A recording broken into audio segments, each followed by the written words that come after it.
Hello, SLU students. My name is Rodney Malone, and I am an adjunct professor of philosophy at St. Louis University. And you are watching this because you are enrolled in Introduction to Philosophy, Philosophy 1055 21. This is a part of the SPS program. It is an entirely online course, and it is in spring 2, spring 2 of the 2019 spring semester.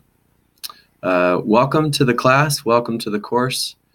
We are going to have an intense time of study together from now until May, and I expect that you will find it not only intellectually interesting, challenging, but I expect you'll also find the course to be personally edifying, something that will benefit you not only in your academic life, but also in your practical life as well. Like I said, I have been an adjunct professor for about 10 years. I have a master's degree in philosophy from the University of Missouri, St. Louis. I also have a master's degree in medieval history from St. Louis University. And I also teach at a local charter high school, both dual credit college courses and also core curriculum courses. Currently, I teach world history to ninth graders, which is a nice dual life compared to teaching undergraduate students at the university level. This course is the Introduction to Philosophy. That means we study as a matter of a general education requirement some of the best ideas that the best thinkers in the entire history of the world have ever considered and some of the answers that they've offered. Like so much of our Western tradition, this begins with the Greeks. So our curriculum will start with the ancient Greeks, the best Greek philosophers who go by the name of Socrates, Plato, and Aristotle. These guys will take us through weeks 1 through 6. And then the last 2 weeks, I'll give you a brief introduction into what is commonly called modern philosophy. And it starts with the so-called father of modern philosophy, René Descartes. The weeks, as you can see from the course calendar, are packed and tight. So you'll want to make sure that now this week you plan ahead and make sure that you have your spring semester scheduled properly. Each assignment is due. You'll have to work throughout the week on the series of assignments, but all the assignments are due by Sunday night of the end of the week. And the schedule each week will look something like this. If you take a look at the course calendar with me, you'll see that next week, March 18th, we begin together with arguments and Euthyphro's Dilemma. What you will do is you will study, read the primary text, probably Monday or Tuesday. While as you read these primary texts, you will have what I call journal reading questions. You can submit these to me anytime throughout the first week, but they are due at the end of the week on Sunday night. But once you've done the initial reading, you then, will go to the discussion board, where on Wednesday of that week, you will begin answering the discussion board writing prompts and begin dialoguing with myself and with your classmates about the issues that I introduce.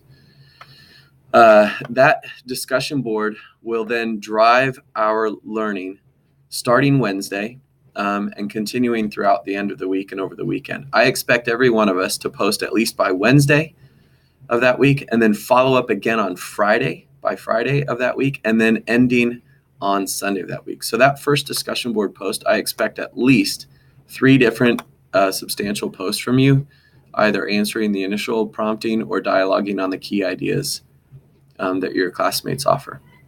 A second discussion board then will follow up and will begin on Friday of that week. The initial posts are due on Friday, and then you should return at least substantially once more over the weekend. These 2 discussion boards then collectively earn you 10 points for the week. They'll be scored on a common rubric, a discussion board rubric that you can access through the rubrics tab. And combined with the 4 points from the reading questions, form the basis for weekly point totals. Now, there are 3 rather larger assignments that we will use to assess your knowledge throughout the course. There are no exams, there are no quizzes. These 3 larger assignments I call short papers. There are 2 short papers and 1 final term paper. And the way I have them organized is this. During week 4, you will write short paper number 1. This short paper will be something concerning some question that we've introduced in the previous 3 weeks. It will be your attempt to do your own philosophy, to think carefully on your own, to organize your own arguments, and then to produce some kind of a public presentation of this. It will be scored using the SPS writing rubric, which again you can find in the rubric tab. And it will be worth 28 points. So you can see the value and how it relates to the discussion board totals and the journal reading question totals. That will then happen again on week 6, where you will write short paper number 2. Again, over topics that we have covered in class or questions that have come up in class, and scored using the same scoring rubric. During the final week of the course, week 8, I'm going to give you a chance to substantially expand and rewrite one of the 2 short papers. The reason I do this is this. Most of us are not very good at writing philosophical arguments the first time that we attempt to do so.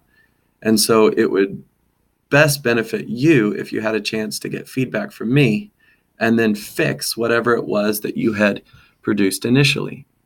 For most of you, this is going to be a mildly painful process. You'll think, oh, why didn't I get a better score on my short papers? Don't worry, relax.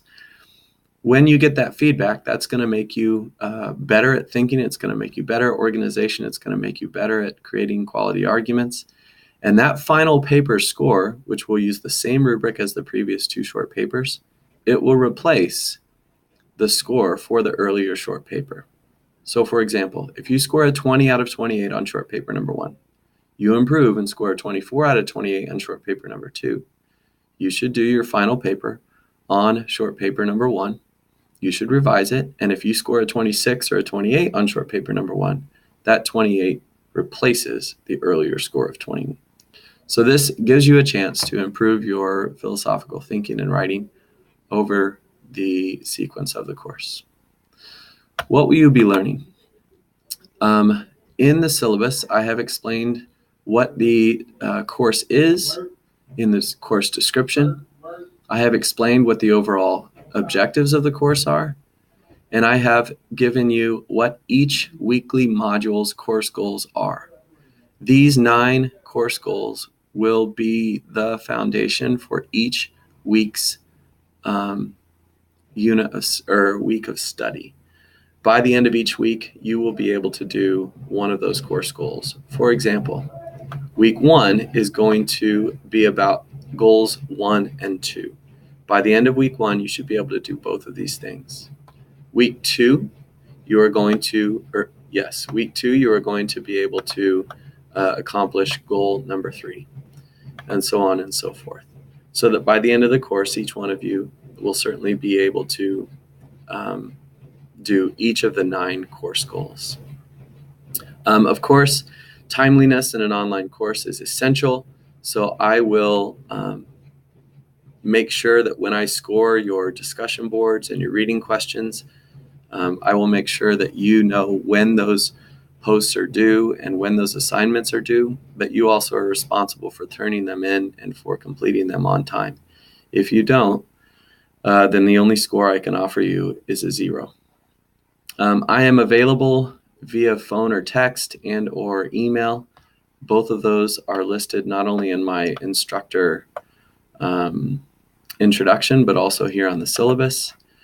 We have the same standards in this course as all of St. Louis University does for all of their attendance requirements and paper writing.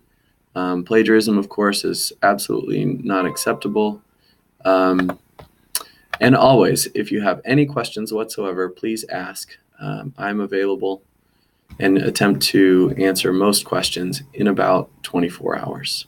I look forward to spending the course with you, and